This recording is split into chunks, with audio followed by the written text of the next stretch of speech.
The first truly lasting and consequential return to order in Europe occurs under Charlemagne with the Carolingian Empire. And Carolingian, that name, comes out of the name that Charlemagne used.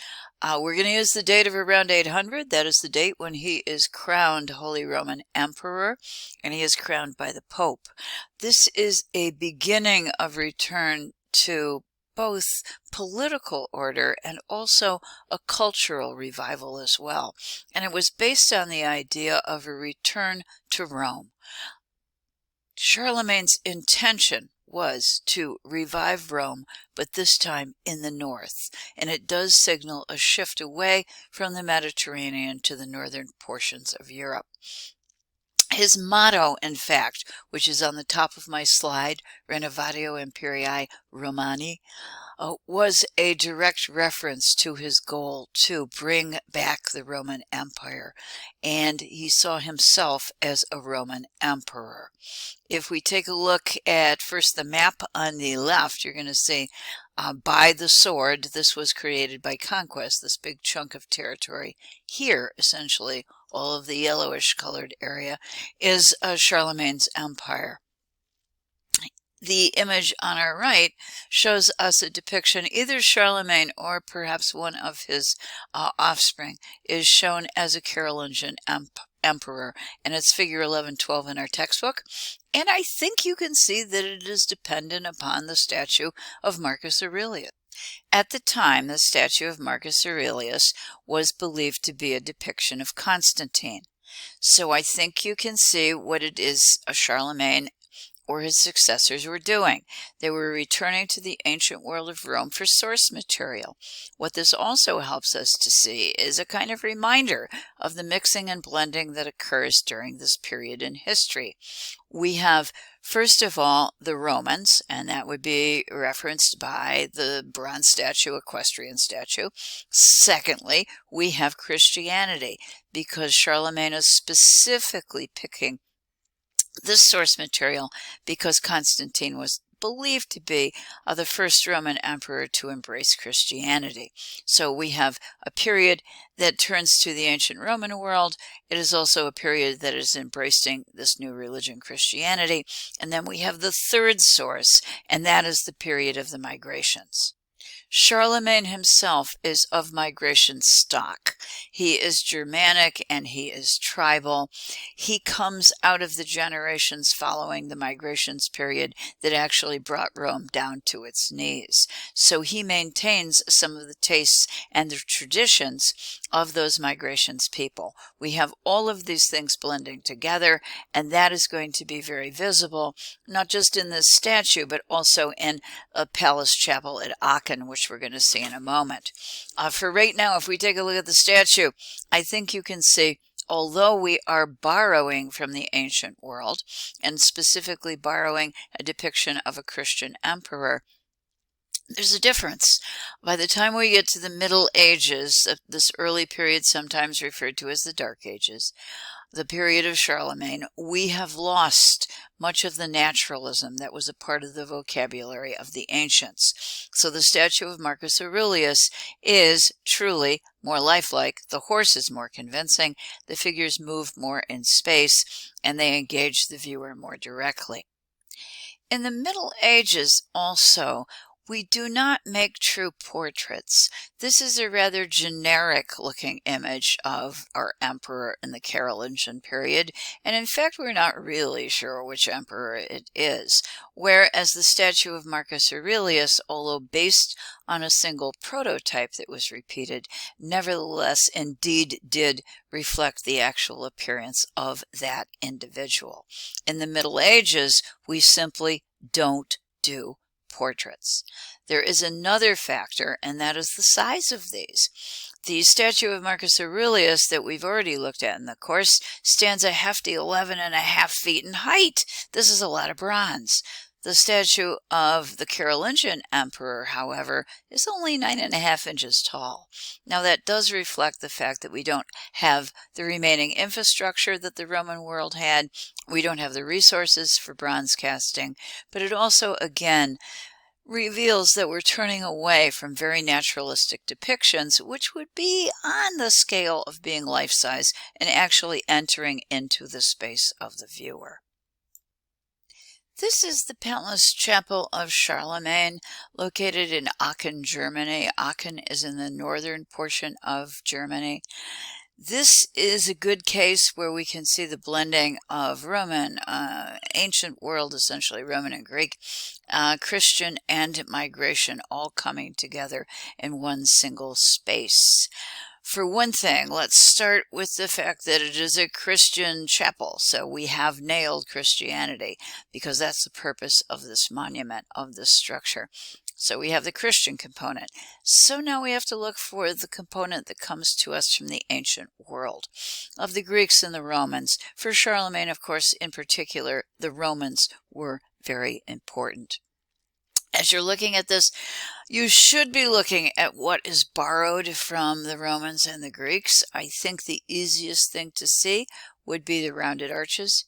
And if we take a look right here, we're going to see one that is very easy to find.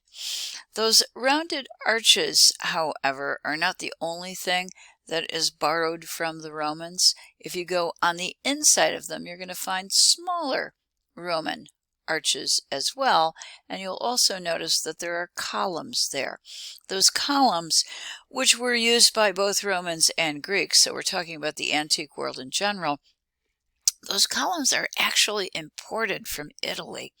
Charlemagne, who had a good relationship, a partnership essentially with the Pope, communicated with the Pope and said, hey, I'm building my palace chapel.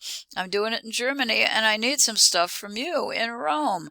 I would like to be able to get some antique columns and some marbles that come from the ancient world to help to solidify my claim as reviving the ancient Roman Empire. And of course the Pope said, no problem, Charlie, I'll send him right up. So what you're actually looking at include elements that came out of antique structures from Italy. So we have the Roman arch, we have inside it columns, and then we have repeated smaller Roman arches. All of that is antique.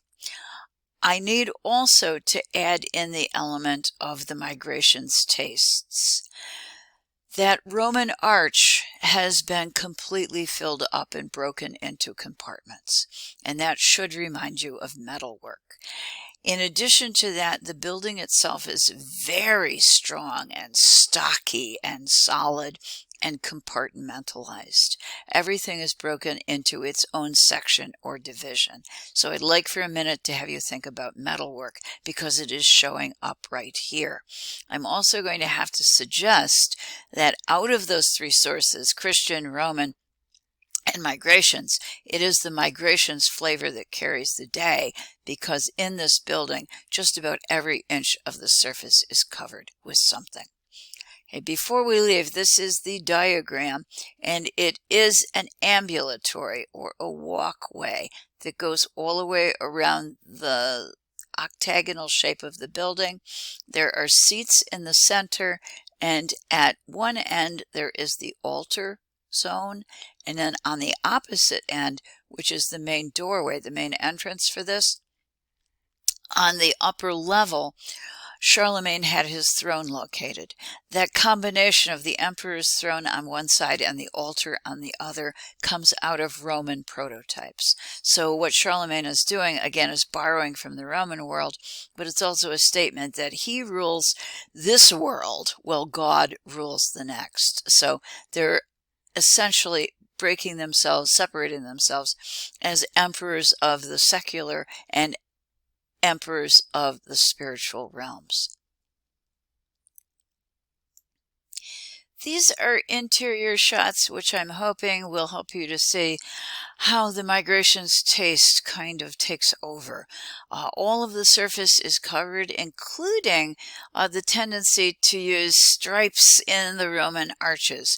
Now, it's not that the Romans never did this, but I would have to say that it is not their favored means of decoration.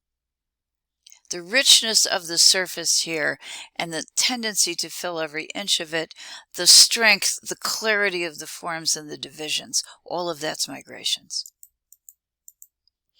These are more views. Maybe you can get a better flavor even in the slide that is located on the right, but I would like you to see that in the upper zones right here, we have mosaics covering all of the surface, and here is one of the very stocky supports on the lower level. What Charlemagne has selected is marble that has color and grain in it that would appeal to migration's taste. And then above it, you can see again the addition of mosaic work. He is looking for color. He is looking for design. He is following the flavor of migrations. This is an even clearer example of the triumph of migration's tastes over the interests of the Roman or the Christian. We are looking at figure 11.19a in our textbook. It is the Lorsch Gatehouse, and it is a gatehouse that was the entranceway to a monastery. So it's Christian. We can tell that by its purpose, but it is also derived from Roman architecture. We can see the triumphal arches here, the Roman arches, but we also should recall that this specifically, because it's an entranceway, it directs us in. It derives from the use of very grand Roman arches that went along the roadway, that we do refer to these as triumphal arches. We'll look at one in a moment.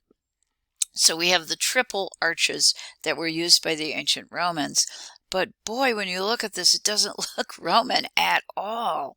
The entire surface is covered with geometric shapes. It has a series of zigzags. If you go up here, running across the top, the entire surface is busy. The columns are attached to the background wall. It looks like it is a gingerbread house. The surface decoration can take us back to, if we go down here, this is from Sutton Hoo.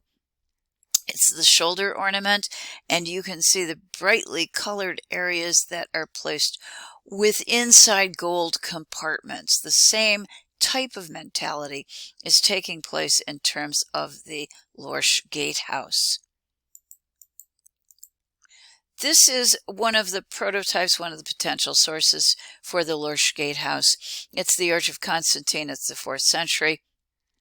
And immediately when you look at these, you should sense an incredible difference. The Roman structure, which I admit is rather large, is by its design intended to be monumental. The Lorsch Gatehouse, on the other hand, tends to look smaller in scale, tends to be kind of quaint looking, or maybe even cute, with all of the surface decoration, which tends to detract from the imposing nature of its source. What it does reveal, again though, is this incredible mixing and blending. We have a Christian monument. It is based on a Roman stylistic prototype, but it is overlaid with an incredible migrations taste for surface decoration and for compartments and divisions.